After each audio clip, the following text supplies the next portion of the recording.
Subscribe to our channel by clicking the subscribe button. Click the bell button and enjoy the latest uploads from our channel. آقا کریم نے صفوں کو سیدھا کرنے کی تلقین کرتے ہوئے کہا کہ مت سمجھنا کہ میں صرف آگے دیکھ رہا ہوں، میں آگے بھی دیکھ رہا ہوں، میں پیچھے بھی دیکھ رہا ہوں، تمہارے رکوعوں کو بھی دیکھ رہا ہوں اور دلوں میں پیدا ہونے والے خشوعوں کو بھی دیکھ رہا ہوں۔ یہ حضور کی نظر کا کمال ہے۔ اور حضرت عبداللہ ابن عباس رضی اللہ تعالیٰ عنہ فرماتے ہیں کان رسول اللہ صلی اللہ علیہ وآلہ وسلم یرا فی اللیل فی الظلمہ کما یرا فی النہار فی الضوء۔ حضور رات کی تاریکی میں یوں دیکھتے تھے جس طرح دن کے اجالے میں دیکھتے تھے۔ میں نہیں دیکھ سکتا، یہ دیکھو یہ روشنیاں ہیں، یہ لائٹیں لگی ہوئی ہیں اور میں یہاں سے دیکھ رہا ہوں، اگر یہ چراغاں ختم ہو جائے، یہ روشنیاں بجھ جائیں تو وہ دور چیزیں لکھی ہوئی ہیں وہ تو دکھائی نہیں دے گی، یہ کتاب میری جھولی میں بھی ہوگی میں پھر بھی نہیں دیکھ سکوں گا، اس لیے کہ میری آنکھیں نور ہیں، لیکن یہ اتنی دیر تک نہیں دیکھ سکتی جب تک یہ خارج کی روشنی بھی موجود نہ ہو۔ لیکن حضور سراپا نور ہیں، حضور ظلمت میں بھی دیکھتے تھے، روشنی میں بھی دیکھتے تھے۔ چونکہ میری آنکھیں ان روشنیوں کی محتاج ہیں، کائنات کی ساری روشنیاں شمس و قمر بھی میرے حضور کے محتاج ہیں، اس لیے حضور علیہ الصلوۃ والسلام شمس و قمر کی روشنی کے محتاج نہیں تھے۔ حضور کی مبارک آنکھیں جو ہیں وہ اندھیرے میں بھی دیکھتی تھی اور حضور کی آنکھیں روشنی میں بھی دیکھتی تھی۔ آقا کریم علیہ السلام نے ایک موقع پہ ارشاد فرمایا وَإِنَّ موعدکم الحوض وَإِنِّی لَأَنظُرُ إِلَیہ من مقامی ھذا، بخاری مسلم باقی کتب حدیث میں موجود ہے۔ فرمایا کہ تمہارا جو حوض کوثر پر وعدہ ہے جہاں میں تمہیں جام بھر بھر کے دوں گا، فرمایا میں یہاں کھڑا ہوں اور یہاں کھڑے ہو کے اس کو دیکھ رہا ہوں۔ حضور یہاں کھڑے ہیں اور وہاں دیکھ رہے ہیں۔ ایک دن حضور صلاۃ الاستسقاء پڑھا رہے تھے، جب بارش نہ ہو رہی ہو تو اس کی جو نماز پڑھائی جاتی ہے اللہ کے حضور دعا کرنے کے لیے تو اس کو صلاۃ الاستسقاء کہا جاتا ہے۔ ام المومنین سیدہ عائشہ رضی اللہ تعالیٰ عنہ سے مروی ہے۔ تو نماز پڑھاتے پڑھاتے حضور نے ہاتھ آگے کیا پھر پیچھے کھینچ لیا، تو عمومی طور پہ ایسا نہیں ہوتا۔ تو صحابہ نے جب دیکھا تو بعد میں کسی نے پوچھا حضور آج نماز میں آپ نے ہاتھ آگے بڑھایا اور پیچھے کھینچ لیا، مجھے بتائیے کہ حالت نماز میں نظر کہاں ہونی چاہیے؟ جائے سجدہ پہ ہونی چاہیے نا، لیکن صحابہ حضور کو دیکھ رہے ہیں۔ اللہ اکبر۔ صحابہ سے کسی نے پوچھا کہ تم بتاؤ ظہر اور عصر کی نمازوں میں حضور قرات کرتے تھے؟ کہاں کرتے تھے؟ بخاری میں۔ تمہیں کیسے پتہ ہے کرتے تھے؟ کہا نحن نعلم باضطراب لحیتہ، ہم حضور کی مبارک داڑھی کی جنبش سے اندازہ کرتے تھے کہ قرات ہو رہی ہے۔ معلوم ہوا نماز بھی چلتی رہتی تھی، رخ محبوب کی دید بھی ہوتی رہتی تھی۔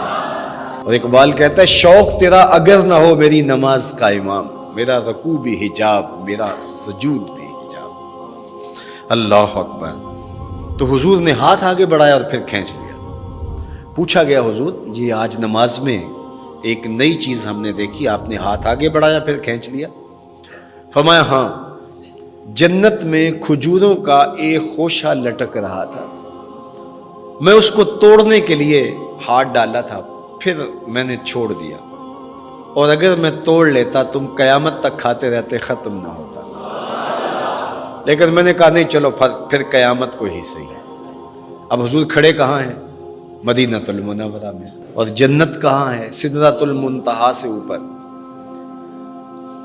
سر پٹ گھوڑا دوڑے اور تیز رفتار گھوڑا، تازی گھوڑا، 500 سال دوڑنے کے بعد پہلے آسمان تک پہنچے، پھر اتنی موٹائی آسمان، پھر دوسرا آسمان، پھر تیسرا آسمان، درمیان میں پھر خلائیں بھی، پھر وہاں سے 7 آسمانوں کے بعد کہیں سدرۃ المنتہا۔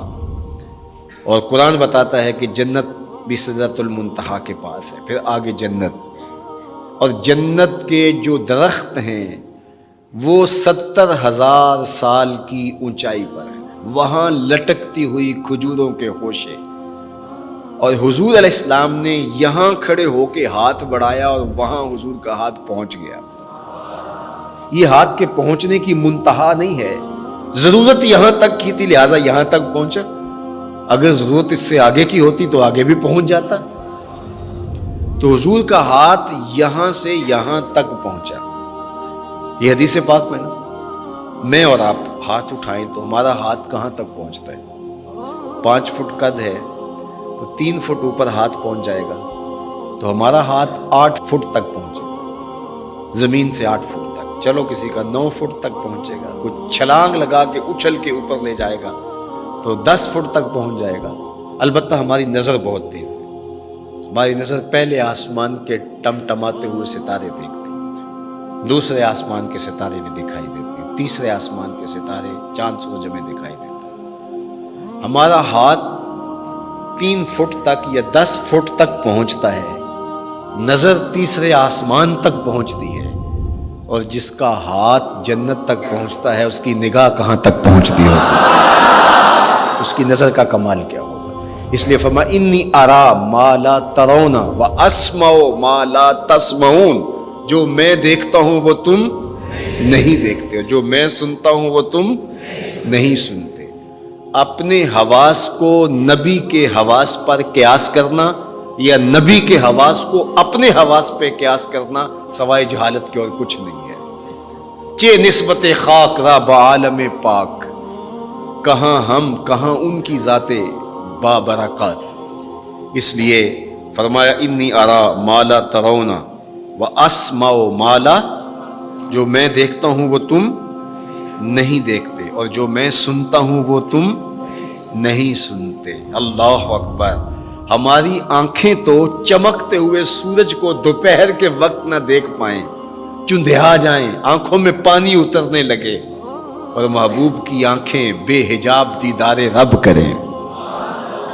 اور قرآن